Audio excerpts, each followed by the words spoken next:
Hello lovelies, welcome to Shayna Veiled Arts. I'm Christina Minerva and I'm so happy that you are here. I wanted to discuss something today that's close to my heart, and that is called failure in art.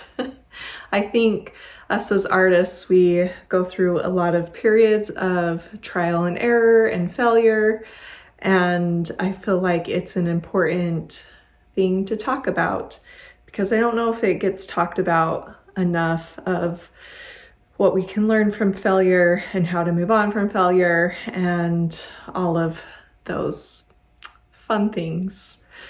We always like to talk about success, and the failure part is harder. So with that being said, let's go over to my chair and have a heart-to-heart chat. Okay, so story time. Once upon a time when I was a wee babe, I loved going to the library and I loved picking out library books, especially ones with fairy tales. My mom, she watches this channel and I'm sure that she can confirm that I checked out every single fairy tale book in the little library that we went to.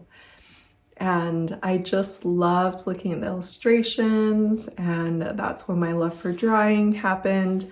And I really wanted to become an illustrator. I really wanted to be an artist, and I wanted to make my own stories and my own books. And that was kind of where my heart was for a long time.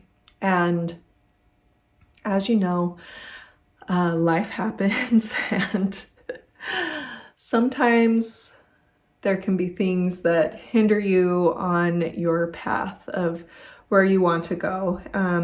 When I was in high school, I had a really great art teacher, but I also got a lot of insecurities from this teacher as well, where I felt like I just wasn't as good as some of the other students in the class who he adored. And then I just felt like my work wasn't worthy enough. So I worked with that for a long time, ended up going to college.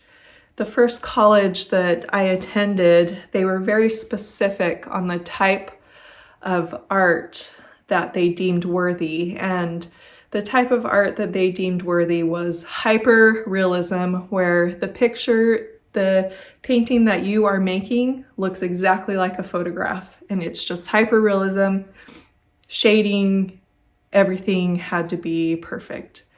And that's not where my strengths are, I would say.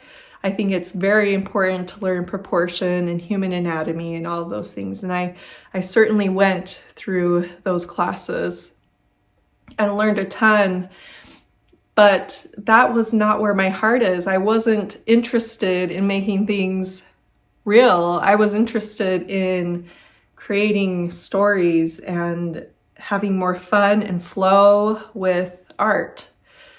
So I ended up transferring colleges.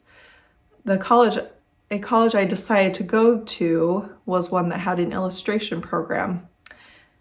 The unfortunate thing was I got accepted, I went to that college, and they closed the illustration program, which was so sad for me. And I ended up just getting a general art degree with an emphasis in art history, learning all sorts of things about different forms of art. And I did like that college because they weren't very focused on making all of your art be an complete replica of a photograph. And so that was really useful. And I did graduate in art. And then after I went to college, I became a mom.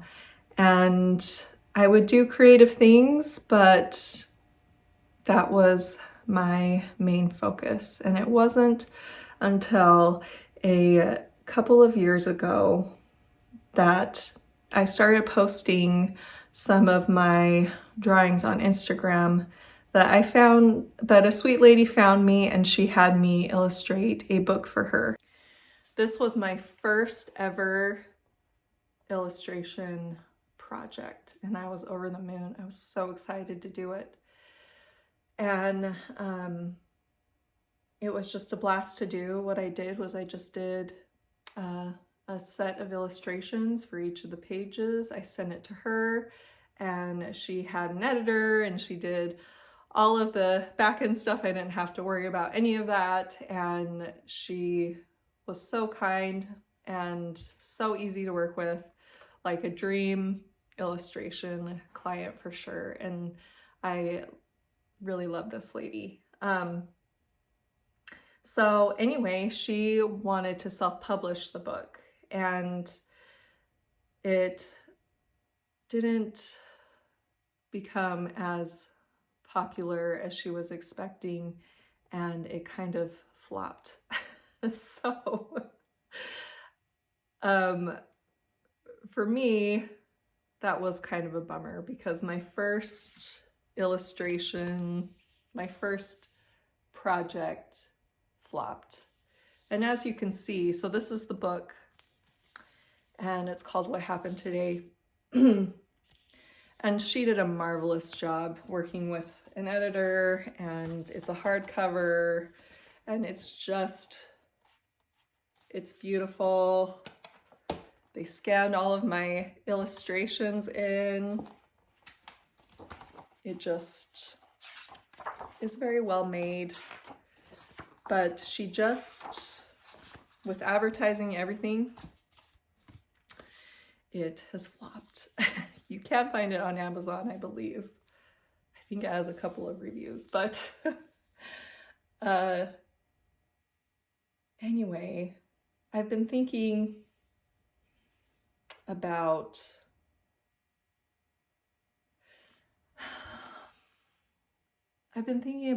why this book possibly flopped. I guess that's why I'm here, is to talk about failure. This was such a labor of love and it has failed. And the thing with failing is that we learn from those failures. What could have been done differently to have made this book a success? What can I do differently in my illustrations next go round to possibly have success? And what do I want to convey or share from my heart to the world? So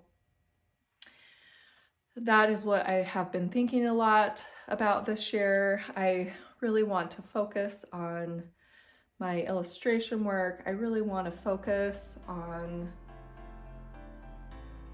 my style. I'm wanting to practice squash more and just really honing that in because I have a story that I want to put my whole heart into, that's fully mine, that is not an artist illustrator collaboration, but it's just a fully from my heart straight to people. So yeah, let's talk more about that. So first I wanted to show you like the amount of books I have that are not sold.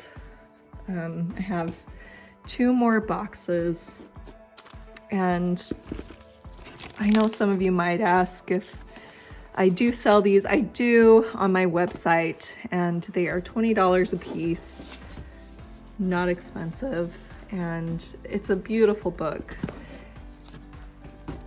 So it goes into feelings of how to fill your feelings for kids, and I just find that it would be really valuable for little children to be able to read about their feelings and know that their feelings are valid and okay.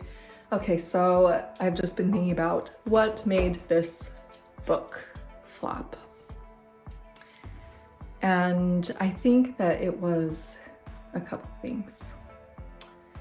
I think that self-publishing is extremely hard, but it's also very hard to find publishers interested in your story and your work and getting attention, because there's so many amazing artists and authors out there, and it's important to publishers to be able to find something that will sell. And this book was self-published. And so that makes it hard to advertise into like any main advertising streams at all. So I think that was one. So what could I learn from that? Try finding a publisher that aligns with or loves my style or the type of story that I write. That is key and super hard, and that's something that I will be learning about, focusing on in the future. The other thing is the style of it. Let me grab it again. Style of this book I made specifically, and this is important, you do have to, when somebody else has written the story, you have to make that style to their wishes, to their liking. And not saying that this is not my style anymore. There's definitely my style in it. I mean, I drew the whole entire book. But what I can do in the future is make books, make stories that are completely in my style. I guess have more control of the story and the style than I did with this one. I made this one very childlike, extremely whimsical, but my style is pretty whimsical, and that's why she picked me. But I think just being able to have more control of what I want to share, when your heart is in it, you will have success. My heart was definitely in this, and it was such an amazing opportunity to create this. But going forward, I want to be able to have full control of the stories. And I'm wondering if I should start smaller, possibly do like zines or those kind of things first before trying to pump out a book. I'm currently working on a tarot deck that I really feel is a good representation of my style, and then continue that in my illustration work on some zines. And yeah, this idea in my mind is a new children's book. That's like the big goal, the big thing that I would like to create. So I have a little snippet, a little preview of some of the characters that I'm thinking for this book. This is a ways away from it actually being finished, but I do have the characters, I do have the storyline, and I think I will focus on making that more a complete picture, a good story, work on some mini zines of different stories, and then if those are successful, work on this big story as well. So, would you like a little preview? course you do. I'll show you.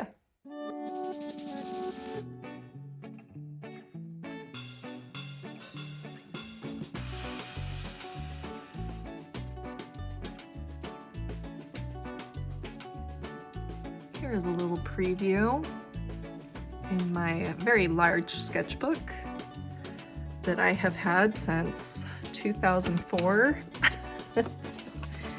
that has some extremely cringy artwork that maybe at some point I will show you, speaking of failures. But these are kind of the characters that I have in mind for this story. And I'm so excited to do it. You know that it's something you really want to do when you feel that happiness in your heart, that you should do that. You should do that thing. If it lights you up, do that thing. So here you go. Here is a preview.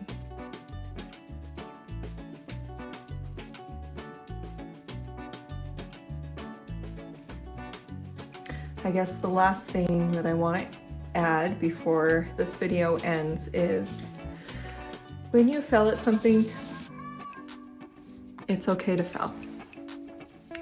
And you learn so much from failing. And if it's something that you love to do, something that you still want to do, keep doing it. And don't give up.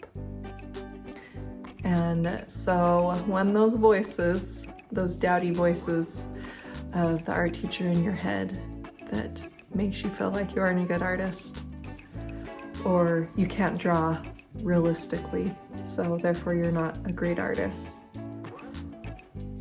that's when you need to listen to the heart, to your heart. And when there's a project or something that lights you up, even though you failed at it before, keep going and keep doing it. And so that is all I have to say for this video. I hope that maybe you learned something from it. And if you want more videos from me, make sure that you like and you subscribe. And we will chat soon.